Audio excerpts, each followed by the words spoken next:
ఈరోజు ఈ యొక్క ఆదివార దినమున ఆరాధనలో చేరిన మీ అందరికీ కూడా మన రక్షకుడును ప్రాణ విమోచకుడైన యేసుక్రీస్తు నామమున మీ అందరికీ వందనాలు తెలియజేస్తున్నాను. ఈరోజు ఆదివార దినము, పరిశుద్ధ దినము, ప్రభు దినమైంది. ఈరోజు ఈ ఆరాధనలో గడుపుతున్న మనం ఎంతో శ్రేష్ఠులము, ఎంతో ధన్యులము. ఎందుకంటే ఆదివారమున ఆరాధనలో కాక దేవుని మందిరంలో కాకుండా మరి ఎక్కడ గడిపినా కూడా అది దేవుని పిల్లలకు ఆశీర్వాదకరమైనది కాదు. ఎందుకంటే దేవుని పిల్లలమైన మనమందరం కూడా ప్రతి ఆదివారమున సంఘం అనే సహవాసంలో చేరి అపోస్తుల బోధయందును, సహవాసమందును, రొట్టె విరుచుటయందును, ప్రార్థన చేయటందును ఎడతెగక ఉండాలి. అది క్రైస్తవుల యొక్క విధి అయింది. అందుకే ఈరోజు మనము దేవుని ఆరాధించుటకు, స్తుతించుటకు సంఘములో చేరి ఉన్నాం. ఈరోజు ప్రత్యేకంగా ఆదివారము మరియు ప్రపంచమంతా జరుపుకుంటున్నటువంటి ఒక ప్రత్యేకమైన దినము. అది ఏమి అంటే ఫ్రెండ్షిప్ డే, స్నేహితుల దినోత్సవము అని అంటారు. ప్రతి వారికి కూడా ఆయా దశల్లో స్నేహితులు ఖచ్చితంగా ఉంటారు. స్నేహితులు లేని వారు ఎవరు ఉండరు. ఎవరైనా ఇంతవరకు నాకు స్నేహితులు లేరు అనే వాళ్ళు ఉంటే చేయొద్దని, ఇంతవరకు నాకు స్నేహితులు లేరు అని. ప్రతి ఒక్కరికి స్నేహితులు ఉంటారు. అంటే బాల్య దశలో స్నేహితులు ఉంటారు, ఎలిమెంటరీ స్కూల్లో స్నేహితులు ఉంటారు, హై స్కూల్లో స్నేహితులు ఉంటారు, కాలేజీలో స్నేహితులు ఉంటారు. స్నేహం అనేది అది దూరమైనా కూడా వారి జ్ఞాపకాలతో నిండి ఉండేదే స్నేహం. అందుకే ఈ లోకంలో ఎన్నో స్నేహాలు ఉన్నాయి. అన్నిటికంటే ముఖ్యమైన స్నేహం ఏది అంటే దేవుడు మనపై చూపినటువంటి స్నేహము, ప్రేమ అనేది చాలా గొప్పది. స్నేహం అనేది ఎట్లా ఉండాలంటే, స్నేహం అనేది విలువైనదిగా ఉండాలి, కానీ ఖరీదైనదిగా ఉండకూడదు. స్నేహం అనేది ఎట్లా ఉండాలా? విలువైనదిగా ఉండాలి, కానీ ఖరీదైనదిగా ఉండకూడదు. చాలా మంది స్నేహం చేస్తూ ఉన్నప్పుడు స్నేహితుల్లో ఒకరు గొప్పవారై మరొకరు తక్కువ దశలో ఉన్నప్పుడు ఆ స్నేహం ఏమవుతుందంటే అది సాగదు ముందుకు. ఎందుకంటే ఖరీదైన స్నేహంగా మారిపోతుంది. పేదవాడు ధనవంతునితో స్నేహం చేయడు. కొద్ది రోజులు చేసినా కూడా దినదినము వారి దశ మారిపోతే నిజంగా స్నేహితుడు ఎప్పటికీ ఉంటాడు, కానీ రంగులు మార్చేటువంటి స్నేహితులు వదిలిపెట్టి వెళ్ళిపోతారు. దేవుని మాట అదే చెప్తుంది. చూడండి ఏం చెప్తుందంటే, సామెతలు 19వ అధ్యాయము 6వ వచనములో, సామెతలు 19వ అధ్యాయము 6వ వచనములో, అనేకులు గొప్పవారి కటాక్షము వెదుకుదురు, అనేకులు గొప్పవారి కటాక్షమును వెదుకుదురు, దాతకు అందరూ స్నేహితులే, దాతకు అందరూ స్నేహితులే. స్నేహితులు ఎవరికి అంటే బాగా డబ్బున్న వారికి బాగా స్నేహితులు ఉంటారు. అందుకే నీ స్నేహితుడు ఎవరో చెబితే నువ్వు ఎలాంటి వాడవో నేను చెప్తాను అంటున్నారు కొంతమంది. అంటే స్నేహము ఎవరితో మనము చేస్తున్నామో, ఎవరితో మనం ఉంటున్నామో వారిని బట్టి అవతల వ్యక్తి యొక్క మనస్తత్వాన్ని కూడా చెప్పేయవచ్చు. అందుకే ఇక్కడ ఎవరికో స్నేహము అంటే, అనేకులు గొప్పవారి కటాక్షమును వెదుకుదురు. గొప్పవారు అంటే బాగా ధనికులు లేదా డబ్బున్న వ్యక్తులు, పేరు ప్రఖ్యాతలు కలిగిన వారి కటాక్షము అంటే వారి దయ కోసము చూస్తారు. పేదవాడి దయ, పేదవాడి కటాక్షము ఎవరికైనా అవసరమా అంటే ఎవరు కూడా వాడిని కోరుకోరు. పేదవాడిని ఎవరు కూడా స్నేహము చేయరు. అందుకే ఉన్నా లేకపోయినా కలిసి ముందుకు కొనసాగి కష్ట సుఖాల్లో, బాధల్లో పంచుకునేదే స్నేహం. చాలా వరకు ఆలోచిస్తే తల్లిదండ్రులతో కానీ, బంధువులతో కానీ, ఎంత దగ్గరి రక్త సంబంధికులతో కానీ కూడా పంచుకునేటువంటి ప్రతి విషయాన్ని ఎవరితో పంచుకుంటారు అంటే స్నేహితులతో పంచుకుంటారు. అది బాధ అయినా, సంతోషమైన, మరి ఏదైనా కూడా కలిసి పంచుకునేది ఎవరితో అంటే స్నేహితులతో కలిసి వారి బాధను వారి సంతోషాన్ని పంచుకుంటారు. దేవుని మాట ఏం చెప్తుందంటే అనేకులు గొప్పవారి కటాక్షమును వెదకుదురు, దాతకు అందరూ స్నేహితులే. కొంతమంది కాదు, ఎవరు స్నేహితులు? అందరూ కూడా స్నేహితులే. అందుకే మోటి సామెత చెప్తారు ఒకటి, ఎక్కడ ఈగలు ఉంటాయి, ఎక్కడైతే తీపి ఉంటుందో అక్కడ ఈగలు ఎక్కువగా ఉంటాయి. ఎవరైతే బాగా ధనం ఉంటుందో, అందుకే ఈ కాలంలో అయితే మరీ మారిపోయింది. ముందే చెప్తుంటది, బాగా డబ్బున్నోళ్ళతోనే స్నేహం చేయాలి, చూడు డబ్బున్నతో తిరగాల. ఎందుకంటే వాటితో తిరిగితే అన్ని ఖర్చులన్నీ వాడే పెడతాడు. డబ్బు లేని వాళ్ళతో తిరిగితే, డబ్బు లేనితో స్నేహం చేస్తే ఏమవుతుంది? నువ్వు కూడా డబ్బు లేని అయిపోతావు. కాబట్టి డబ్బున్నతో బాగా స్నేహం చేయాలి అని చెప్తుంటారు. ఈ లోకంలో కటాక్షము అంటే బాగా ఎక్కువగా లాభం వచ్చే దానికోసమే ఆలోచిస్తుంటారు, అది స్నేహమైనా మరి ఏదైనా కూడా. అందుకే దేవుడు చూపేటువంటి ప్రేమ నిస్వార్థమైనది.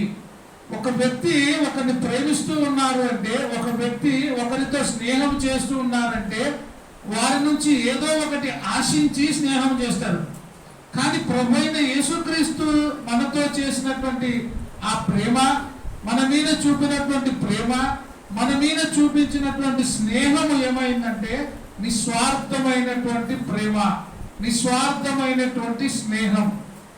ఆ ప్రేమ ఎటువంటిదంటే మన కోసమై సిలువలో రక్తము కార్చినటువంటి ప్రేమ. ఆ ప్రేమను ఎవరు కూడా వెలకట్టలేరు. ఎవరైనా మనతో స్నేహం చేస్తే మనము చేస్తాం, మనల్ని ప్రేమిస్తే మనము ప్రేమిస్తాం. కానీ మనము ప్రేమించినా ప్రేమించకపోయినా, మనము స్నేహము చేసినా మనము స్నేహము చేయకపోయినా, మనల్ని ప్రేమిస్తూ మనతో స్నేహము చేస్తూ ఉండేది ఎవరు అంటే మన రక్షకుడైనటువంటి దేవుడు. చూడండి, ఆమోసు గ్రంథం 3వ అధ్యాయం 3వ వచనములో, సమ్మతింపక ఇద్దరు కూడి నడుతురా, సమ్మతింపక ఇద్దరు కూడి నడుతురా. నిజంగా స్నేహితులు కలిసి నడవాలంటే మరి ఇద్దరిలో ఏముండాలంటే సమ్మతి. ఇద్దరి మనస్తత్వాలు ఒకటై ఉండాల, ఒకరి మనసు ఒకరికి తెలిసి ఉండాలి. బాగా ఎవరు తెలుసు అంటే స్నేహితులకు మాత్రమే తెలుసు. నచ్చనటువంటి వారితో స్నేహం చేయరు. ఇంకా బాగా చూస్తే స్కూల్ పిల్లలు కానీ, కొంచెం బాగా జ్ఞానం ఉండే పిల్లలు కానీ ఏం చేస్తారంటే వాళ్ళ ముఖ్యమైన స్నేహితులైనా పక్కన కూర్చోబెట్టుకోవాలని ఆశపడతారు. వాళ్ళు రాకపోయినా కొద్దిగా ఆలస్యమైనా వాళ్ళ కోసం సీటు తీసి పెడతారు కదా, ఇక్కడ మా ఫ్రెండ్ వస్తుంది అని చెప్తారు, ఇక్కడ మా ఫ్రెండ్ కూర్చుంటాడు అని చెప్తారు. ఎందుకంటే వాళ్ళ మీద ప్రేమ కాబట్టి, వాళ్ళను ఎక్కువగా ఇష్టపడతాం కాబట్టి. అందుకే ఇక్కడ సమ్మతి లేకుండా ఇద్దరు కలిసి నడవడం చాలా కష్టం. మరి పశువులను కూడా తీసుకుంటే, ఒక బండికి 2 ఎద్దులు కడితే ఆ 2 కూడా ఎట్లా పరిగెత్తాలా, ఎట్లా నడవాలంటే సమ్మతితో నడవాల. 2 కలిసి ముందుకు పోవాలి. ఒకటి వెనక్కి ఒకటి ముందుకు పోతే బండి అనేది ముందుకు సాగదు. జీవితము కూడా అది స్నేహమైన, అది ప్రేమైన, బంధమైన, బంధుత్వమైన ఏమి ఉండాలి అంటే సమ్మతి కలిగి ఉండాలి. ఒకరు ఒకరు అర్థం చేసుకునే వారుగా ఉండాలి. ఈరోజు స్నేహితుల దినోత్సవాన్ని జరుపుకుంటున్నాం, కానీ ఈ స్నేహం అనే దానిలో చాలా మంది మోసము చేసి, చాలా మంది అన్యాయము చేసి, స్నేహితులు గొడవలు పడి ప్రాణాలు తీసుకున్న వాళ్ళు ఈ ప్రపంచంలో ఎంతో మంది ఉన్నారు. అందుకే అన్నిటికన్నా విలువైనది, అన్నిటికన్నా స్నేహము ఎవరితో చేయాలి అంటే దేవునితో చేయాలి. సామెతలు 27వ అధ్యాయము 9వ వచనము చదువుకుందాం. సామెతలు 27వ అధ్యాయము 9వ వచనం. తైలమును అత్తరును హృదయమును సంతోషపరచును. తైలము అత్తరు ఏం చేస్తుంది? హృదయాన్ని సంతోషపరుస్తుంది. ఈరోజు చాలా మంది ఆదివారం అని ఎంతమంది తైలం పోసుకున్నారు. తైలం అంటే జుండు బామ్ అనుకున్నారు, మళ్ళా తైలము అత్తరు అని. అంటే సెంటు పూసుకునే అలవాటు ఎంతమంది? అది ఏం చేస్తుందంటే సంతోషాన్ని ఇస్తుంది, అది ఎంతో తృప్తిని కలగజేస్తుంది చాలా మందికి. అవునా కదా? ఎవరు కొట్టకుండా నాగరాజయ్య బాగా కొడతారు, ఈరోజు కొట్టలేనట్టున్నాడు కదా, కొట్టలేదు కదా, ఆయన వస్తేనే వాసన వస్తుంది, సువాసన, కానీ రాలే ఈరోజు. తైలమును అత్తరును ఏం చేస్తుందంట? హృదయమును సంతోషపరచున్నట్లు. చెలికాడు అంటే స్నేహితులు. చెలికాని హృదయములో నుండి వచ్చు మధురమైన మాటలు హృదయమును సంతోషపరచును. చెలికాని హృదయములో నుండి వచ్చే మాటలు, మధురమైన మాటలు ఏం చేస్తారంటే అవి హృదయాన్ని సంతోషపరుస్తుంది. చాలా మంది స్నేహితులు హృదయాన్ని సంతోషపరిచే మాటలు మాట్లాడుతుంటారు, కానీ అవి లోపల ఎట్లుంటాయంటే కీడుని కోరేవిగా ఉంటాయి. ఎందుకయ్యా లోకంలో చాలా మంది స్నేహం ద్వారా మోసపోతున్నారు అంటే, స్నేహము మరొక స్నేహమును ఏం చేస్తుందంటే చంపేస్తుంది. స్నేహము, నిజమైన స్నేహము ఎక్కడ కనబడుతుందంటే బైబిల్లో కనబడుతుంది. దావీదు అతని స్నేహితుడైనటువంటి నాతాను యొక్క స్నేహం ఎట్లుంది? యోనాతాను యొక్క స్నేహం ఎట్లుంది? అది ప్రేమగా ఉంది, ప్రాణము ముడివేసుకొని నడుస్తున్నాయి. ఎంత ప్రేమ అంటే దావీదుని ప్రతి విషయంలో కూడా ఈ స్నేహితుడు మరణము నుండి తప్పిస్తూ వచ్చినాడు. మరణము అంటే తండ్రి చంపాలని చూస్తున్నప్పుడు కుమారుడు దావీదును ఏం చేసినాడంటే మరణము నుండి తప్పిస్తూ వచ్చినాడు. ఇది నిజమైనటువంటి స్నేహం. ఒకే కుటుంబంలో తండ్రి కుమారుణ్ణి అంటే దావీదుని చంపాలని ప్రయత్నం చేస్తున్నాడు, కుమారుడు మాత్రం ఏం చేసినాడు? దావీదుని తప్పిస్తూ వచ్చినాడు. వాళ్ళిద్దరి ప్రేమ చాలా గొప్పది, వాళ్ళిద్దరి యొక్క సహవాసం అనేది చాలా గొప్పది. మన జీవితంలో కూడా స్నేహం అనేది చాలా విలువైనది. అందుకే స్నేహమేరా జీవితం అని ఉంటుంది కదా, స్నేహమేరా జీవితము, స్నేహమేరా గొప్పది అని చెప్తుంటాం. కానీ ఈ స్నేహము, లోకపరమైనటువంటి స్నేహము కొన్నిసార్లు మోసము చేస్తుంది, కొన్నిసార్లు నష్టము చేస్తుంది. కానీ క్రీస్తు ప్రేమ, క్రీస్తుతో స్నేహము అది ఎప్పటికీ మనల్ని గొప్పవారుగా చేస్తుంది. అందుకే సామెతలు 17వ అధ్యాయము 17వ వచనము చూస్తే, నిజమైన స్నేహితుడు విడువక ప్రేమించును. నిజమైన స్నేహితుడు విడువక ప్రేమించును. నిజంగా స్నేహితులు కష్టాల్లో కూడా ఏమవుతారంటే తోడుగా ఉంటారు, కష్టకాలంలో సహాయం చేస్తారు. కొంతమంది బాగా స్నేహం చేస్తారు, కానీ కష్టం వచ్చినప్పుడు మాత్రము ఎవరికి ఏమి కూడా సహాయము చేయరు, అంతా వాళ్ళే పెట్టుకొని ఉంటారు. కానీ ఎదుటి వాని స్నేహితునికి ఏమి కూడా సహాయము చేయలేనటువంటి మనస్తత్వము కలిగిన వారుగా ఉంటారు.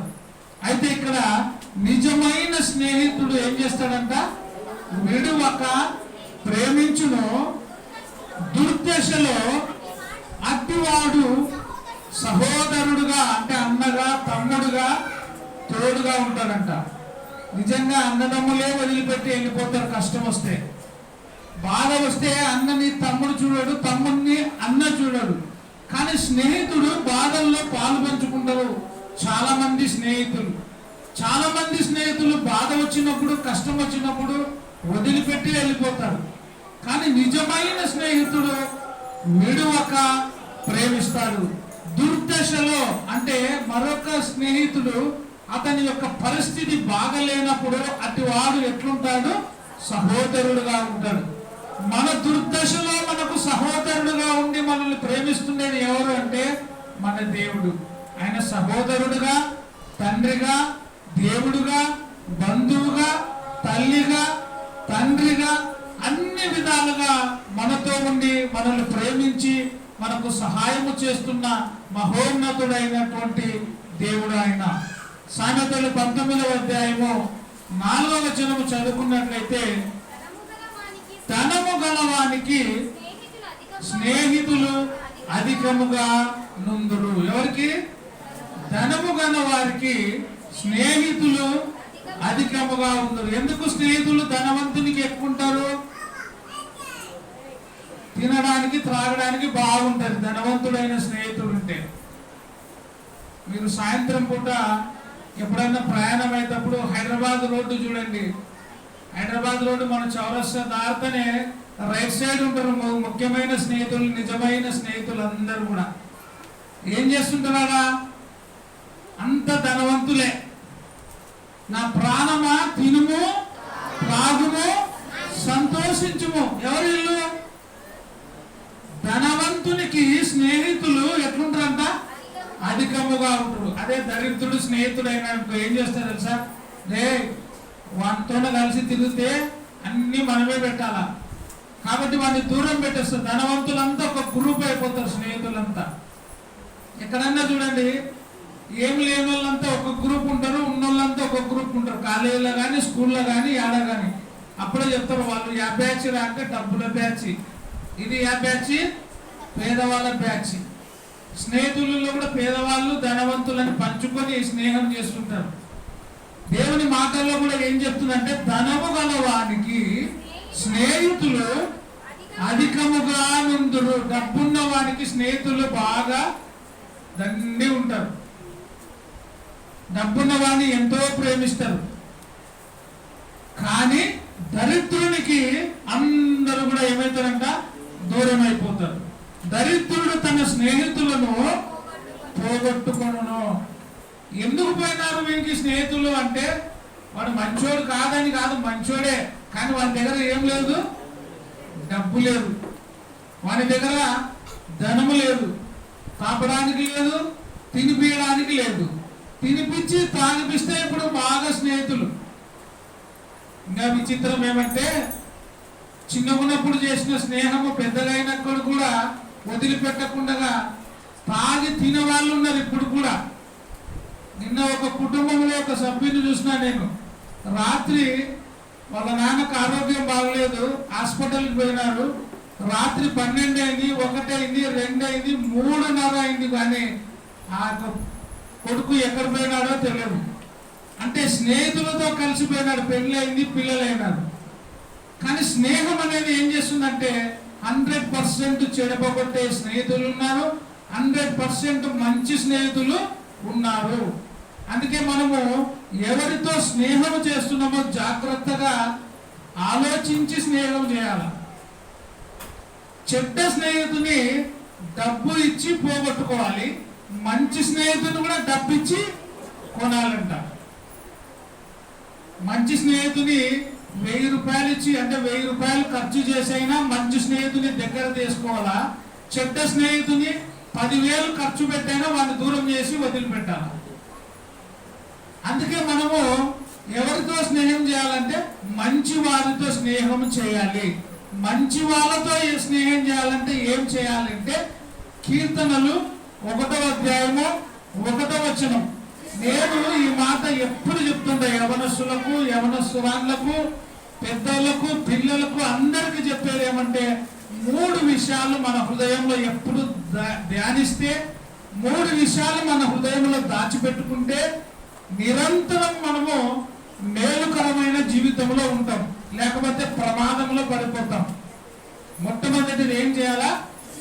దుష్టుల ఆలోచన చొప్పున నడవకూడదు, పాపుల మార్గమున నిలవకూడదు, అపహాసకులు కూర్చుండు చోట కూర్చోరాదు.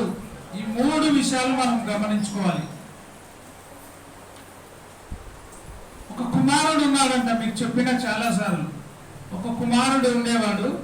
ఆ కుమారుడు ఎప్పుడు ఎవరితో కూడా తిరిగేవాడు కాదు, ఎక్కడ కూడా బయటికి పోయేవాడు కాదు. ఒకరోజు వాళ్ళ నాన్న చెప్పినట్ట, నాయనా నువ్వు ఎప్పుడు ఎక్కడ తిరగకపోతే నీకు జ్ఞానం రాదు, కొంచెం బయటికి పో నాయనా, బయటికి పోయి ఒక 4-5 మంది పెద్దలు ఉండే చోట తిరుగురా అని చెప్పినాడంట. 4-5 మంది పెద్దలు జ్ఞానవంతులు ఉండే చోట నువ్వు వెళితే నీకు జ్ఞానవంతుడవుతావు, కొంచెం పోయిరానైనా అని చెప్తే వాడు లేక లేక చాలా రోజులకి బయటికి పోయినాడు. బయటికి పోతే పెద్దలు కూర్చొని అందరూ మాట్లాడుకుంటూ ఉన్నారు. మాట్లాడుతున్నప్పుడు వాడు ఏం చేసినాడు, పోయి అక్కడ నిలబడినాడు. వాళ్ళ నాయన చెప్పినాడంట, 4-5 మంది పెద్దలు లేకపోతే ఒక 4 మాటలు నేర్చుకుంటావు ఆయన మంచి మాటలు, ఆ మాటలు నీ జీవితంలో ఎప్పుడైనా ఉపయోగపడతాయి అని చెప్పినాడు. వీడు పోయి పెద్దలు కూర్చున్న కాడ పోయి నిలబడినాడు. వాళ్ళు మాట్లాడుకుంటున్నారు. ఏదో మాట్లాడుతున్నప్పుడు పెద్ద మనుషుల్లో ఒక ఆయన అన్నాడంట, ఏమిరా వస్తువి అన్నాడు. ఏమన్నాడు? ఏమిరా వస్తువి అన్నాడు. వెరీ గుడ్, మా నాన్న చెప్పినది ఒక మాట అయింది అని జ్ఞాపకం పెట్టుకున్నాడు. నిలబడ్డాడు. ఏం నాయన నిలబడుతుంది అన్నాడు. ఏమిరా నిలబడుతుంది అని ఇంకొక ఆయన అన్నాడు. ఎన్ని మాటల? 2. కూర్చున్నాడు. ఏమిరా కూర్చున్నావు అన్నాడు. 3 అయినాయి. లేచినాడు. ఏమిరా లేచినావు అన్నాడు. వాడు పోతున్నాడు. ఎలా పోతున్నావు అన్నాడు. ఎన్ని అయినవి? 5.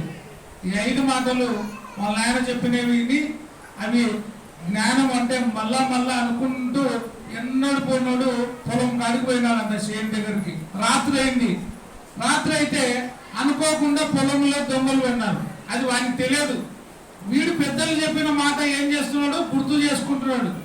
వాడు తెలియకుండా ఏమన్నాడు? ఏమిరా వస్తువి అన్నాడు. ఆ దొంగలు వచ్చిన వాళ్ళు ఏమనుకుంటారే, వీడు చూసినట్టున్నాడు రా మనం వచ్చినవి అని ఎక్కడోళ్ళు అక్కడ నిలబడినారు. ఏరా నిలబడుతుంది అన్నాడు. ఎన్నా 2. అరే నిలబడినది కూడా చూసినట్టున్నాడు రా, కూర్చుందాం అని కూర్చున్నారు. కొంచెం బాగా పైరు వచ్చినాయి, దాచిపెట్టుకుంటే మేలు అని కూర్చున్నారు. ఏరా కూర్చుంటివి అన్నాడు. 3. లేచినారు. అరే ఇదేం బాగాలేనట్టుంది, మనం ఇక్కడ నుంచి వెళ్ళిపోవాలని లేచినారు. ఏరా లేచివి అందుకల్లా ఇంకా పరుగుగా పరిగెత్తున్నారు. ఏం రా పోతున్నావు అన్నాడు. అంటే తెలియకుండానే ఈ పెద్దలు చెప్పిన మాట వీడు విన్నందువలన ఏమైనాడు? పొలంలో పడిన దొంగలు దొంగతనము జరగకుండా తన పొలాన్ని తాను కాపాడుకున్నాడు. మనం కూడా దుష్టుల ఆలోచన చొప్పున నడువక, పాపల మార్గమున నిలవక, అపహాసకులు కూర్చుండు చోటను కూర్చుండక, యెహోవా ధర్మశాస్త్రమును ధ్యానించుచు దివారాత్రమును దాన్ని ధ్యానించువాడు ధన్యుడు. దేవుని మాటను మనము ధ్యానించుకుంటే మనము ధన్యులమవుతాం. సామెతలు 27వ అధ్యాయము 6వ వచనం చదువుకుందాం. మేలు కోరి స్నేహితుడు గాయములు చేయను. మేలు కోరి స్నేహితుడు ఏం చేస్తాడంట? తప్పు చేసినప్పుడు ఇంకొక స్నేహితుడు దండిస్తాడు, గాయము చేస్తాడు. చెడపగొట్టాలన్న స్నేహితుడు ఏం చేస్తాడు? తప్పు చేస్తున్నా ఏమన్నాడు? వీడు చెడిపోయేదే నాకు కావాలా అనుకుంటాడు అనమాట. వీడు ఎంత చెడిపోతే అంత మంచిది, నేను ఒక్కనే బాగుపడాలా. కానీ మేలు కోరి స్నేహితుడు ఏం చేస్తాడు? గాయములు చేయను. పగవాడు లెక్కలేని ముద్దులు పెట్టును. పగ, స్నేహితులలోనే పగ. అందుకే వాళ్ళెక్కడ తిరగొద్దు నాయనా అని చెప్తుంటారు అనుభవపూర్వకంగా. వాళ్ళు మంచోళ్ళు కాదు అన్నప్పుడు తల్లిదండ్రులు పెద్దలు చెప్పినప్పుడు ఏం చేయాలి? మనము వినాలి. అందుకే ఒకరి మార్గము వారి దృష్టికి యథార్థంగా కనబడును, తుదకు అది మరణానికి దారి తీస్తుంది. ఒకడు నడుచుకునే మార్గం వానికి యథార్థంగా మంచిగా కనబడచ్చు అప్పటికి, కానీ అది ఎక్కడ తీసుకుపోతుందంట? మరణానికి దారి తీస్తుంది. అందుకే నా కుమారుడా, నేను చెప్పు బోధను నువ్వు త్రోసివేయకు, వాటిని నీవు కంఠభూషణముగా ధరించుకొనుము అని చెప్తుంది దేవుని మాట. ఈరోజు ఈ స్నేహితుల దినోత్సవంలో చెప్పే మాట ఏమంటే, మనము ఎవరితో కలిసి ఉన్నాము, ఎవరితో సహవాసం చేస్తున్నామో అది నీకు బాగా తెలుసు. ఒకవేళ మనం ఉండేటువంటి సహవాసము, మనము చేసేటువంటి స్నేహము చెడు స్నేహం అయితే ఈ రోజు నుంచే, ఇప్పటి నుంచే ఏం చేయాలంటే వదిలిపెట్టాలి. అది మంచిది కాదు. దుష్టుల ఆలోచన చొప్పున నడవక, పాపల మార్గమున నిలవక, అపహాసకులు కూర్చుండు చోట కూర్చుండకుండా దేవుని వాక్యాన్ని ధ్యానించుకోవాలి. నేను చెప్పిన మాట ప్రకారంగా మంచివాణ్ణి కొనాలా, చెడ్డవాడిని కూడా కొని వదిలిపెట్టాలి. అంటే చెడ్డవాడు మనల్ని నిలిచిపెట్టుకోవడానికి ఆయన కోసం ఒక 10,000 ఖర్చు పెట్టి కూడా చెడ్డవాడిని దూరం చేసుకోవాలి. మంచివాడిని డబ్బు ఇచ్చి కొనుక్కోవాలి. అంటే మంచివాడితో మనం సహవాసము చేయాలి. 1 కొరింథీ 15వ అధ్యాయము 33వ వచనం. మోసపోకుడి, దుష్ట దుష్ట సాంగత్యము, దుష్టులతో సహవాసము మంచి నడవడికను చెడుపును. మొదట కొద్దిగా ప్రారంభంలో కొంచెంతో ప్రారంభమైనటువంటి చెడు అదేమిటంటే రోజు రోజుకు ఎక్కువైపోతుంది. స్నేహితులు చాలా మంది చెడ్డవాళ్ళు ఉంటారు. తప్పని కూడా ఏం కాదులే అని ఫస్ట్ స్టార్టింగ్ లో కొంచెమే ప్రారంభం చేస్తారు. అది రోజు రోజు ఎక్కువై నీకు ఉరితాడుగా మారుతుంది. జాగ్రత్త. అందుకే మోసపోకుడి, దుష్ట సాంగత్యం అంటే దుష్టులతో సహవాసము మంచి నడవడికను చెడిపేస్తుంది. దుష్టులతో సహవాసం చేస్తే నీవు నడిచే మంచి నడవడిక కూడా చెడిపోతుంది. అందుకే దుష్టులతో మనము సహవాసము చేయకూడదు, దుష్టులతో మనము స్నేహము చేయకూడదు. యోహాను సువార్త 15వ అధ్యాయము 13వ వచనం చూడండి. తన స్నేహితుల కొరకు తన ప్రాణము పెట్టువాని కంటే ఎక్కువైన ప్రేమ గలవాడు ఎవడు లేడు. చూడండి, నేను మీకు ప్రభు అయిన యేసుక్రీస్తు చెప్తున్నాడు, నేను మీకు ఆజ్ఞాపించిన వాటిని చేసిన ఎడల. ఇంత గొప్ప ధన్యత మనకు ఎక్కడ దొరకాల? ధనవంతునితో స్నేహం చేయాలంటే చాలా ఇష్టపడతారు. యేసుతో స్నేహం అంటే ఇంకా ఎంత అదృష్టవంతులు మనం. ఆయనే మనకి గొప్ప ఆఫర్ ఇస్తున్నాడు. ఎంతమంది యేసు ప్రభుతో స్నేహం చేయాలనుకుంటున్నారు? చేయొద్దండి. కొంచెం యేసు ప్రభుతో నాకు స్నేహం కావాలి అన్నతులు గుడ్. అందరు కావాలా యేసు ప్రభు? సైతాన్తో స్నేహం కావాలా అన్నతులు ఎవరు? సైతాన్తో స్నేహం చాలా మంది దానే కోరుకుంటారు, సైతాన్తో స్నేహం. ఎందుకంటే యేసు ప్రభుతో స్నేహం చేస్తే నా ప్రాణమా తినుము త్రాగుము సంతోషించుము అనేది ఉండవు. సైతాన్తో స్నేహం చేస్తే కావో పీవో కానా పీనా. మన పిల్లలు చాలా హుషారు ఉన్నారు. కానా పీనా. ఇది ఎవరితో? సైతాన్తో స్నేహం. యేసు ప్రభుతో స్నేహం ఇవన్నీ కుదరదు. కానీ ఆయన ఏమంటాడంటే, నేను మీకు ఆజ్ఞాపించిన వాటిని మీరు చేసిన ఎడల మీరు ఏమైతారు? నాకు స్నేహితులు అవుతారు. ఎంత గొప్ప మాట చూడండి. ఆయనతో స్నేహం చేయాలంటే చాలా గొప్ప ధన్యత ఉండాల. ఆయన మనల్ని స్నేహితులుగా చేసుకుంటున్నాడు. ఆయన మనల్ని ప్రేమించినాడు, ప్రాణమిచ్చినాడు, మనల్ని తన స్నేహితునిగా చేసుకుంటాడు. ఎప్పుడు? నేను మీకు ఆజ్ఞాపించిన వాటిని చేసిన ఎడల మీరు నాకు స్నేహితులు అవుదురు. 14వ వచనం ఇంకా కింద. దాసుడు తన యజమానుడు చేయు దానిని ఎరగడు గనుక ఇక మిమ్మును దాసుడు అని పిలువక స్నేహితులని పిలుచుచున్నాను. దాసుని ఎవరైనా స్నేహితుడు అంటారా? పనివాడిని స్నేహితుడు అంటారా? ఎవరైనా పనివాడు ఎవరు ఉండాలని కోరుకుంటారు? మీరు చెప్పండి. స్నేహితుడు ఎవరుంటాడు? పనివాడు ఎవరుంటాడు? పనివాడు చేతులు కట్టుకొని నిలబడతాడు యజమాని దగ్గర. స్నేహితుడు ఎక్కడ ఉంటాడు? పక్కలు ఉంటాడు. ఈయన కాలు మీద కాలు వేసుకుంటే ఆయన కాలు మీద కాలు వేసుకుంటాడు. ఎందుకు? ఇద్దరు స్నేహితులు కాబట్టి. ఒకవేళ ఇద్దరు స్నేహితులు కాకుండా వేరే వాళ్ళు పక్కల కూర్చున్న కాలు మీద కాలు వేసినారనుకో ఎట్టుంటది? అది కూడా సహించలేము మనం. నిజంగా స్నేహితుడు ఏం చేసినా ఏమనుకోడు, ఎందుకంటే నా స్నేహితుడేలే అనుకుంటాం. ఇక్కడ ఏమంటాడంటే, దాసునిగా కాకుండా ఆయన ఏమంటాడు? నేను ఇక మీదట మిమ్మల్ని దాసునిగా పిలువక స్నేహితుడు అని పిలుస్తున్నా. ఎందుకనగా నా తండ్రి వలన వినిన సంగతులన్నీ అన్ని చెప్తున్నా. ఏమి దాచిపెట్టుకోవడం లేదు. నేను మొదటినే చెప్తే ఏ విషయమైనా కూడా ఎవరితో పంచుకుంటారు? తల్లిదండ్రులతో కూడా అన్ని చెప్పుకోరు, స్నేహితులతో చెప్పుకుంటారు. ప్రభు అయిన యేసుక్రీస్తు ఏం చెప్తాడంటే, నా తండ్రి ఏమి నాకు చెప్పినాడో అన్ని ఏమి కూడా నేను దాచిపెట్టుకోలే, అన్ని నేను మీకు తెలియజేస్తున్నా. ఎందుకంటే మీరు నాకు దాసులు కాదు, ఇక మీదట ఎవరు? నా స్నేహితులు. ఒక మాస్టర్ ఉన్నాడంట, ఒక గురువు, ఒక శిష్యువు. గురువు ఏం చేసినాడు? విద్యలన్నీ నేర్పించినాడంట శిష్యునికి, అన్ని విద్యలు. మన భాషలో చెప్పాలంటే కరాటే, కుంఫు, ఇట్లా అన్ని నేర్పించినాడు. బాగా మాస్టర్ ఈయన. ఎంత మాస్టర్!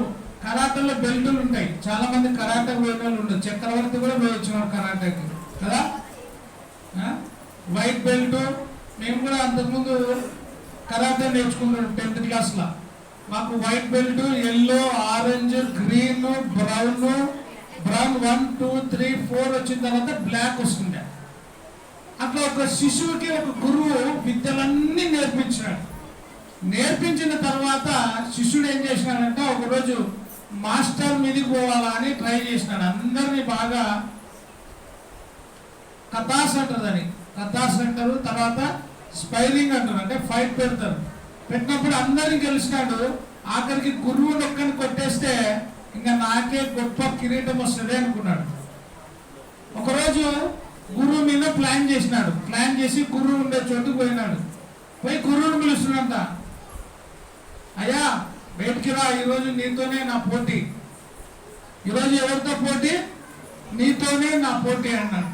ఆయన అనుకున్నాడంట, భయపడిపోతున్నాడు. అరే, నా సమానంగా నేను అన్ని నేర్పించిన, నాకు ఏ విద్య వచ్చినా వాటికి కూడా అదే వచ్చు. ఈరోజు నేను వాని చేతిలో ఓడిపోతే నాకు మర్యాద ఉండదు అని చాలా దిగులు చేస్తున్నాడంట. దిగులు చేసి లోపల బాధపడుతూ ఉన్నాడు. భార్య అడిగిందంట, ఏమయ్యా ఈరోజు ఇంత మెత్తగా ఉండవు, ఎప్పుడు హుషారుగా ఉండుతుంది, ఎప్పుడు బాగా ఎక్సర్సైజ్లు చేస్తుంది, ఈరోజు చాలా డల్గా ఉండవు అంటే, వాడు బయట పిలుస్తున్నాడు నాతో కొట్లాడడానికి, వాని చేతిలో నేను ఓడిపోతే నాకు ఏమి కూడా మర్యాద ఉండదు. నేను అన్ని నేర్పించిన, నా దగ్గర నేర్చుకునే శిష్యుడైనా కూడా నా శిష్యుడు కాకుండా నా స్నేహితుడుగా, నా కుమారుడుగా నేను అన్ని నేర్పించిన, ఈరోజు వాడు నాతో యుద్ధం చేయడానికి రెడీగా ఉన్నాడు అంటే, భార్య అనిందంట, నువ్వేం భయపడద్దు, నేను చూసుకుంటలే అనిందంట. అని చెప్పి భర్తకి ధైర్యం ఇచ్చి ఏం చెప్పిందంట, బయటికి పోయి, ఏం బాబు అని అడిగిందంట. లేరా రమ్మను మా బయటికి అంటే, కొంచెం ఆగు, లోపల మాస్టారు పంకం పట్టు నేర్చుకుంటున్నాడు అనిందంట. ఆమె యాదో నోటుకొచ్చినది. ఏమనింది? పంకం పట్టు నేర్చుకుంటున్నాడు, అది అయిపోతేనే బయటకు వస్తాడంట అని చెప్పిందంట. వీడు అనుకున్నాడు, ఇది ఎప్పుడు నేర్పియాలా, ఏ రోజు చెప్పలే, ఇదేమో బా విద్య, ఇది ఏదో చాలా గొప్పది ఉన్నట్టుంది అనుకున్నాడు. ఛాన్స్ ఏం నిలబడినాడు. ఆయన మాత్రం ఇంకా చేస్తున్నాడు, ఆ పట్టు అయిపోయినాక బయటకు వస్తాడు అని. వాడు ఛాన్స్ ఏపు ఉండి ఎంతైనా గురువే అని చెప్పి బయటకు వస్తేనే కాళ్ళు మొక్కుతున్నాడు. అయ్యా నన్ను క్షమించు, అన్ని నేర్పించినావు కానీ ఈ పంకం పట్టు అనేది నాకు ఏ రోజు కూడా నువ్వు చెప్పలేదు అని. అంటే నిజంగా అన్ని చెప్పేసినాడు, ఏ పట్టు లేదు. కానీ భార్య ఏం చేసింది? జ్ఞానముతో పంకం పట్టు అని చెప్పింది. అంటే నిజంగా దేవుడు మనల్ని ఏం చెప్తాడంటే, నేను ఎందుకు ఇది చెప్పినా అంటే, ఏది కూడా దాచిపెట్టుకోకుండా పరలోకానికి మార్గము, మనము చనిపోయిన తర్వాత మరొక లోకం ఉంది అని మనందరికీ కూడా విశదపరచడానికి ఆయన ఏం చేసినాడంటే, తన శిష్యులకు అన్ని కూడా నేర్పించినాడు. అందుకే మిమ్మల్ని నేను దాసులుగా ఎంచక ఏమని పెడుతున్నా, స్నేహితుడు అని నేను అంటున్నాను అంటాడు. నిజంగా చాలా చాలా గొప్ప స్నేహం ఏదంటే యేసు ప్రేమ.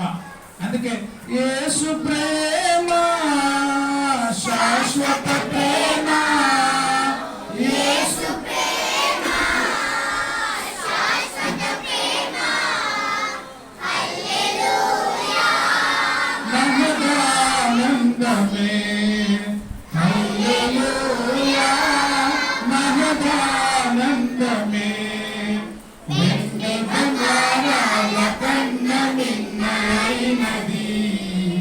యేసు ప్రేమ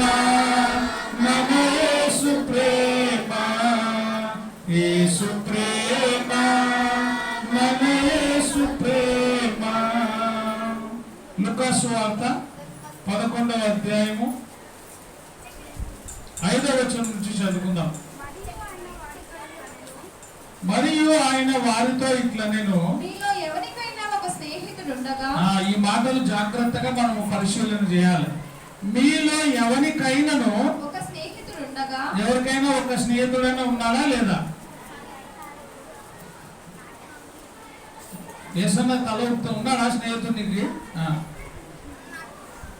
స్నేహితుల్లో ముఖ్యమైన స్నేహితుడు ఒకడు ఉంటాడు కదా, ఫ్రెండ్, బెస్ట్ ఫ్రెండ్, ఇంకా బెస్ట్ ఫ్రెండ్ ఉంటాడు. కొంతమందితో కొన్నే పంచుకుంటారు. సెన్సార్ కట్ అన్న తర్వాత ఎవరితో ఎంత చెప్పాలో అంతే చెప్తుంటారు. ఇక్కడ దేవుని మాట ఏం చెప్తుందంటే, మరియు ఆయన వారితో ఇట్లా నేను మీలో ఎవరికైనాను ఒక స్నేహితుడు ఉండగా, అతడు అర్ధరాత్రి వేళ ఆ స్నేహితుని యొద్దకు వెళ్ళి స్నేహితుడా నాకు 3 రొట్టెలు బదులు. ఎప్పుడు పోయినా అడిగిన అర్ధరాత్రి పోయి ఏమడుగుతున్నాడు? మన ఇంటికి అర్ధరాత్రి వచ్చినాడు స్నేహితుడు. పెళ్లి కాకున్నప్పుడు వస్తే ఏం కాదు, పెళ్లి అయినాక వచ్చినాడు అనుకో భార్యనే అంటది ఏం పని అంట కదా, ఏం పని అంట ఇవాళ టైము మళ్ళీ వచ్చినాడబ్బా. అందులో మంచోళ్ళు అయితే ఏమనదు, చెడ్డోళ్ళు అని తెలుసుకుని అనుకో జాగ్రత్త పడుతుంది. ఆమె ఏమంటారు, ఎందుకు వచ్చినావు అంటారు. నేను ముందు చెప్తే నిన్న జరిగిన సంఘటన, రాత్రి పోయిన మనిషి తెల్లవారుజామున ఆయన కూడా రాలే. అంటే స్నేహం ఎటువంటిదో చూడండి. అవును, ఇంటి దగ్గర ఒక భార్య ఉంది, పిల్లలు ఉన్నారు, తల్లి ఉంది, తండ్రి ఉన్నాడు అనేటువంటి ధ్యాస లేనటువంటి వారుగా ఈరోజు జీవిస్తున్నారు. ఇక్కడ ఏమంటాడంటే, నీకు ఒక స్నేహితుడు ఉండగా అతడు అర్ధరాత్రి వేళ ఆ స్నేహితుని యొద్దకు వెళ్ళి, స్నేహితుడా నాకు 3 రొట్టెలు బదులిమ్ము అని అడిగితే ఈమెనే చెప్తారు ముందనే, అన్నీ అయిపోయినాయని చెప్పు, రొట్టెలు కొట్టినట్టు అన్నీ అయిపోయినాయి వెంటనే. ఆ కాలంలో బాగా రొట్టెలు చేసేటోళ్ళు ఈ కాలంలో ఎంతమంది చేస్తారో. మా ఇంటి పక్కన అయితే ఎప్పుడు శబ్దమే వస్తుంటది. సురేష్ నవ్వుతున్న అర్థమైంది సురేష్కి. చాలా మందికి రొట్టె చేయడానికి రాదు ఇప్పుడు, కానీ ఆ కాలంలో బాగా రొట్టెలు చేస్తారు. పెద్ద ఫ్యామిలీస్ ఉండేవి. 20 మంది ఉంటే 20 మందికి 2 రొట్టెలు అంటే కూడా జొన్న రొట్టెలు చేయాలంటే చాలా ఓపిక. 20 రొట్టెలు 20 మందికి అంటే 2 ఎన్నే. ఈరోజు 2 రొట్టెలు చేస్తేనే అలసిపోతారు. ఇంకా ఆ రోజు ఆ రాత్రి పోయి ఆ స్నేహితుడు ఎన్ని రొట్టెలు అడుగుతున్నాడు? 3 రొట్టెలు కావాలని అడగగా బదులిమ్ము. ఈయన కూడా పాపం ఎవరి కోసం అడుగుతున్నాడు? ఒక స్నేహితుడు ఇంకొక స్నేహితుని దగ్గర పోయి అడుగుతున్నాడు, అయ్యా నా అర్ధరాత్రి నాకు 3 రొట్టెలు బదులు మళ్ళీ నేను ఇస్తా. ఎందుకంటే ప్రయాణం చేస్తూ నా స్నేహితుడు నా ఇంటికి వచ్చినాడు, నా యొద్దకు వచ్చినాడు, అతనికి పెట్టుటకు నా యొద్ద ఏమీ లేదు అని అతనితో చెప్పిన ఎడల అతడు లోపలనే ఉండి నన్ను తొందర పెట్టొద్దు, తలుపు వేసి ఉన్నది, చిన్న పిల్లలు నాతో కూడా పండుకొని ఉన్నారు, నేను లేచి ఇయ్యలేనని చెప్పునా. అంటే ఇక్కడ ఉదాహరణకి నేను మహేందర్ ఉన్నాననుకోండి, నేను వెళ్ళి మహేందర్ని అడుగుతున్నా, నాకు ఒక 3 రొట్టెలు ఇయ్యి, నా స్నేహితుడు వచ్చినాడు, నేను అతని కోసము అడుగుతున్నా నిన్ను అని అడుగుతున్నా. మహేందర్ కూడా ఏమంటున్నాడు, నా స్నేహితుడు నా ఇంటికి వచ్చినాడు, ఆయనకి నేను భోజనం పెట్టడానికి అడుగుతున్నా అని చెప్తున్నాడు. అప్పుడు ఏమైంది అక్కడ? అతడు లోపలనే ఉండి జవాబిస్తాడా, తలుపు తెరిచి జవాబిస్తాడా అని అడుగుతాడు. ఇక్కడ నన్ను తొందర పెట్టొద్దు, తలుపు వేసి ఉన్నది, నా చిన్న పిల్లలు నాతో కూడా పండుకొని ఉన్నారు, నేను లేచి ఇయ్యలేనని చెప్పునా. ప్రశ్న ఉంది అలా చెప్పునా. కొంతమంది చెప్పొచ్చు, కొంతమంది చెప్పకపోవచ్చు. కొంతమంది లేచి ఓపికగా అవసరమైతే భార్య మంచిదైతే లేయి కొంచెం 2 రొట్టెలు చేయి, మా ఫ్రెండ్ వాళ్ళ ఫ్రెండ్ వచ్చినాడంట అని ఆమెను కూడా బుజ్జగించి రొట్టెలు చేసి ఇవ్వచ్చు. కొంతమంది ఏం చేస్తారు, వాళ్ళు వచ్చినప్పుడు రాత్రి ఈ 3 గంటల రాత్రి అప్పుడు నీకు రొట్టెలు కావాలా అని అన్నవాళ్ళు కూడా ఉండొచ్చు అని చెప్పునా. అతడు తన స్నేహితుడు అయినందున పోయినను అతడు సిగ్గుమాలి ఇలా అతడు ఇయ్యకున్నా కూడా లేపో అంటే కూడా అతడు సిగ్గుమాలి మాటి మాటికి అడుగుట వలనైనను లేచి అతనికి కావలసినవన్నీ ఇచ్చును అని మీతో చెప్పుచున్నాను. ఎట్లా అడుగుతాడంట? సిగ్గు లేకుండా అడిగేది ఎవరు అంటే స్నేహితుడే. అవునా కదా? తినేది కూడా పుంజుకొని తినేది ఎవరు? స్నేహితుడే. వేరేళ్ళు తినలేరు అంత ఇదిగా. మనం తినేది కూడా పుంజుకొని తింటారు. తప్ప నువ్వు తినకముందు కూడా తినేసింటాడు. ఏదో అంటే తినేసిన అని మనం అంటాం, ఇంత సిగ్గు లేదు, అవు నాకు సిగ్గు లేదు అంటాడు. ఎవరు? స్నేహితుడు, నిజమైన స్నేహితుడు. ఇక్కడ ఎంత మంచి మాటలు. అతడు మాటి మాటికి సిగ్గుమాలి అడిగినందు వలన కూడా అతడు లేచి అతనికి కావలసినవన్నీ కూడా ఇచ్చును. అంటే వాడు అడిగినది రొట్టెలే.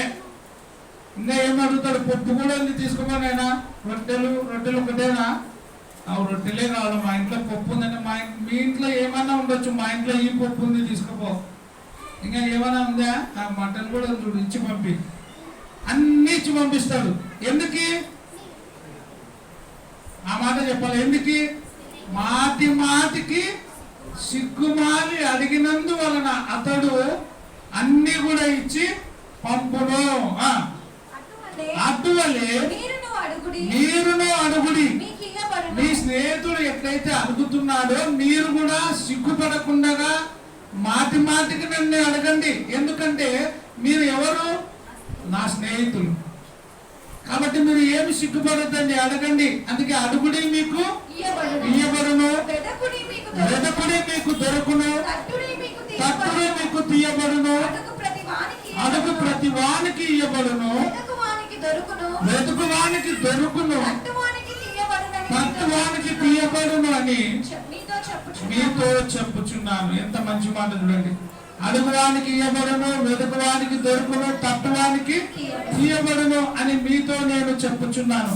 మీరు ఏమి సందేహపడకుండా సిగ్గుపడకుండా మీరు అడగండి, నేను మీకు ఇస్తా. ఎందుకంటే నేను నిజమైన స్నేహితుని మీకు. కాబట్టి మీరు అడగండి అంటున్నాడు. మీరు ఏమడిగినా నేను ఇస్తా. మీరు ఏ కష్టాల్లో ఉన్నా, ఏ బాధల్లో ఉన్నా, ఏ సమస్యల్లో ఉన్నా నిజమైన స్నేహితుడు ఏం చేస్తాడు? సహాయము చేస్తాడు. ఒక మాట చూడండి, మార్కు సువార్త 10వ అధ్యాయంలో చూస్తే ఇక్కడ గుడ్డి భిక్షకుడు ఉన్నాడు. ఇతడు అడుగుతున్నాడు, కటాక్షం కోసం అడుగుతున్నాడు.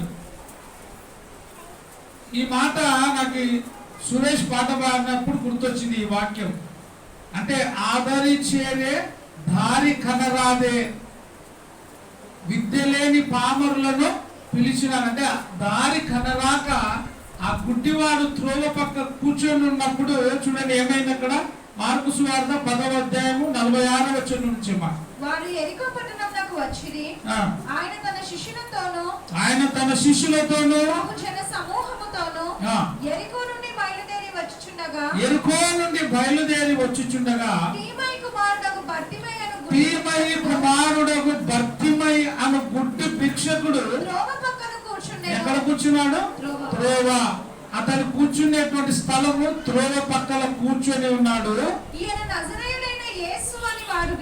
ఈయన ఎవరని విన్నాడు?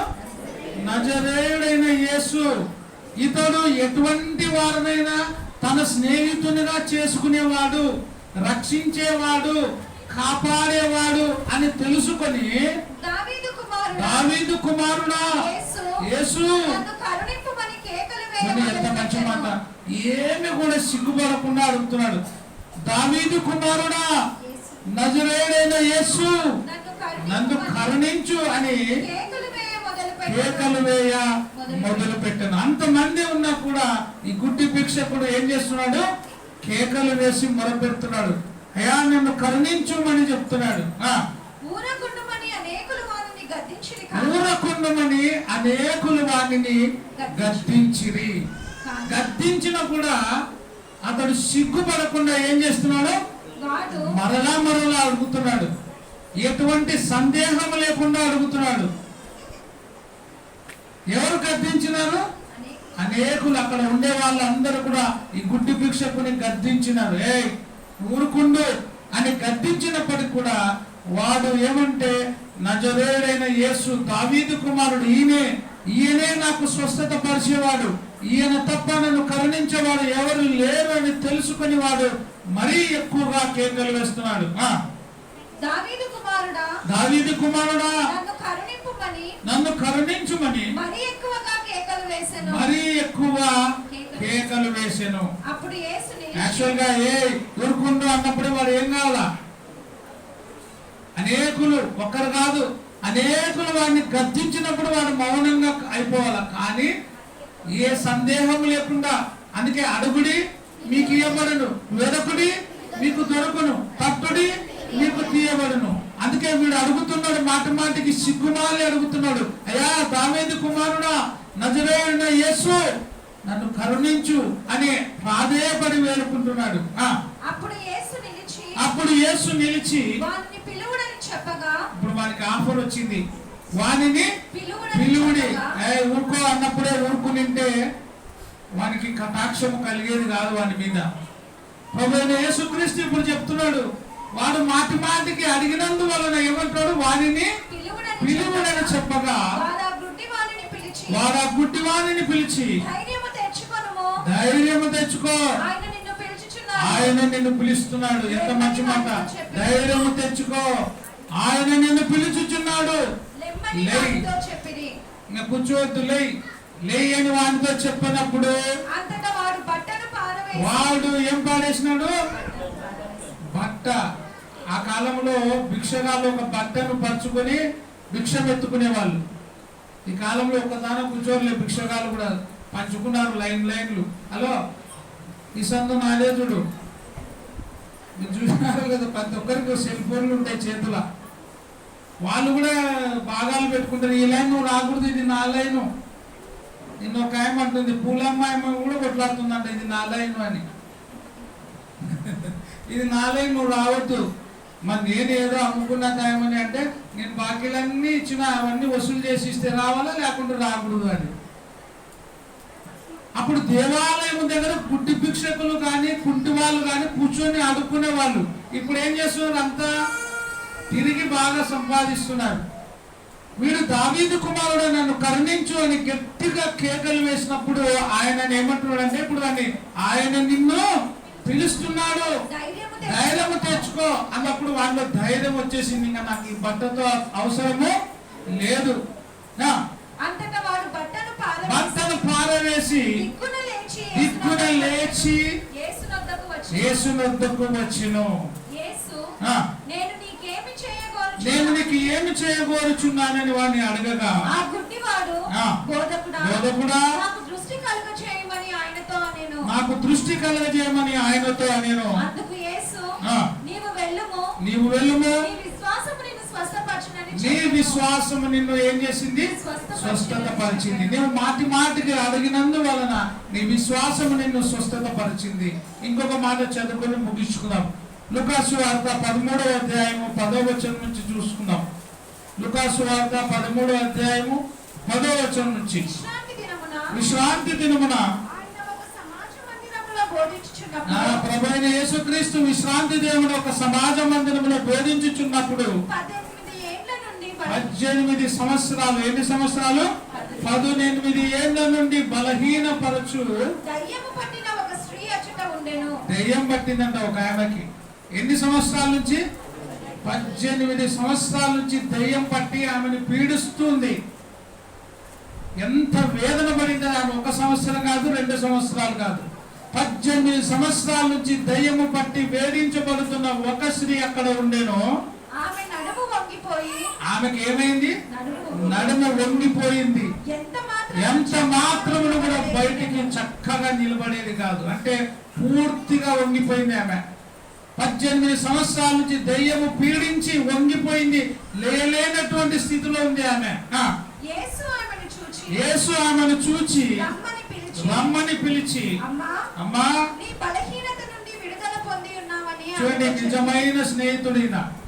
ఆయనేమో ఆ భిక్షకుడు వేడుకున్నాడు, ఇక్కడ వేడుకోకపోయినా ఆయన ఏం చేస్తున్నాడు? రా, నా దగ్గరికి రా. ఆమె దీన పరిస్థితిని చూసినాడు. ఆమె వంగిపోయి లేనటువంటి స్థితిలో యేసు ప్రభు చూస్తూ ఉన్నాడు. చూసి ఆ దయ్యం బట్టి వేధించబడుతున్న ఆమెతో యేసు ప్రభు చెప్తున్న మాట, అమ్మా నువ్వు ఇక్కడికి రా, రమ్మని పిలిచి, అమ్మా నీ బలహీనత నుండి విడుదల పొంది ఉన్నావని ఆమెతో చెప్పి ఆమె మీద చేతులుంచగానే ఆమె చక్కగా నిలబడి దేవుని మహిమపరచును. దేవుని ఏం చేసింది? మహిమపరుస్తుంది. ఇంత గొప్ప అద్భుత కార్యం చేసిన ప్రభు అయిన యేసుక్రీస్తు మీద ఏం చేసినా చూడండి. యేసు విశ్రాంతి దినమున స్వస్థపరిచినందున ఆ సమాజ మందిరపు అధికారి కోపముతో మండిపడి జన సమూహమును చూచి పని చేయదగిన 6 దినములు కలవు కనుక ఆ దినములలోనే వచ్చి మీరు విశ్రాంతి దినంలో రాకూడదు. మీరు 6 దినముల లోపలనే రావాలా, శుక్రవారం వరకే రావాలా, శనివారం రోజు మీరు రావద్దండి అని చెప్పి విశ్రాంతి దినము రావద్దని చెప్పెను. అందుకు ప్రభు వేషధారులారా మీలో ప్రతి వాడును విశ్రాంతి దినమున తన ఎద్దునైనను గాడిదనైనను గాడి యొద్ద నుండి విప్పి తోలుకొని పోయి నీళ్లు పెట్టును కదా. ఇదిగో 18 ఏళ్ల నుండి సాతాను బంధించిన అబ్రహాము కుమార్తె అయిన ఈమెను విశ్రాంతి దినమందు ఈ కట్ల నుండి విడిపింపదగునా అని అతనితో చెప్పెను. ఆయన ఈ మాటలు చెప్పినప్పుడు ఆయనను ఎదిరించిన వారందరూ సిగ్గుపడి, అయితే జన సమూహం అంతయు ఆయన చేసిన ఘన కార్యములన్నిటిని చూచి సంతోషించెను. చూడండి, ఇక్కడ నడుము వంగిన స్త్రీని ఆయన ఏం చేసినాడు? దయదలిచినాడు. నిజంగా ఆమె మీద ప్రేమను చూపించినాడు. 18 సంవత్సరాల నుంచి వేధిస్తున్న ఆమె స్వస్థత పొందింది. ఈరోజు మనం కూడా నిజమైన క్రీస్తుని సొంత రక్షకునిగా, ప్రభు అయిన యేసుక్రీస్తుని స్నేహితునిగా, ప్రభు అయిన క్రీస్తుని దేవునిగా ఎంచుకుంటే మనం ఏ స్థితిలో ఉన్నా, ఎన్ని ఇబ్బందులు ఉన్నా నిజమైన స్నేహితుడు విడువక నిన్ను ప్రేమిస్తాడు, హత్తుకుంటాడు. కాబట్టి నిజమైన స్నేహితుడు ఎవరయ్యా అంటే యేసు ప్రభువే నిజమైన స్నేహితుడు. ఆయన ఏ రోజు కూడా, అందుకే నిన్ను కాపాడువాడు కునుకడు నిద్రపోడు, ఇశ్రాయేలీయులను కాపాడు దేవుడు కునుకడు నిద్రపోడు. కాబట్టి నిరంతరము మన మీద దృష్టి నిలిపి మనకు ప్రేమిస్తూ మన కోసమే రానయ్యున్న క్రీస్తు యేసుని వెంబడించి మన జీవితంలో ముందుకు కొనసాగుదాం. అందరికీ వందనాలు. Thank you.